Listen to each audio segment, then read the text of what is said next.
সকালটা আরম্ভ করলাম গরম গরম ইডলি খেয়ে। ইডলি খাওয়া দাওয়ার পরে বাইরে বেরোলাম একটু নারিয়েল পানি খাওয়ার জন্য। যে গরম পড়েছে তার জন্য একটু হাইড্রেটেড তো রাখতেই হবে নিজেকে। বাড়ি ঝটপটে এসে বানিয়ে নিলাম লাঞ্চটা। তো আজকের মেনু ছিল ফুলকপির রসা, আলু দিয়ে ছোট মাছের চচ্চড়ি, একটু ভেন্ডি চচ্চড়ি, ডাল, ইলিশ মাছের পাতলা ঝোল আর মাংসের ঝোল। আজকে এতটুকুই করলাম। সন্ধ্যাবেলা বেরোলাম একটু সিঙ্গারা মিষ্টি খাওয়ার জন্য। আর আসার পথে দেখছি রামনবমীর জন্য রাম মন্দিরটা অনেক সুন্দর করে সাজিয়েছে।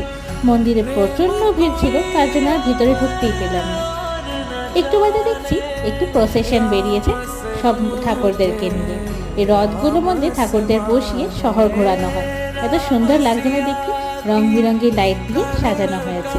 ফুল মিলিয়ে দেখলাম 5টা রথ বেরিয়েছে, অনেক সুন্দর ছিল। আর রাস্তায় অনেক ভিড়ও হয়ে গেছিল, তাই জন্য আজকের ভিডিওটা এতটুকুই।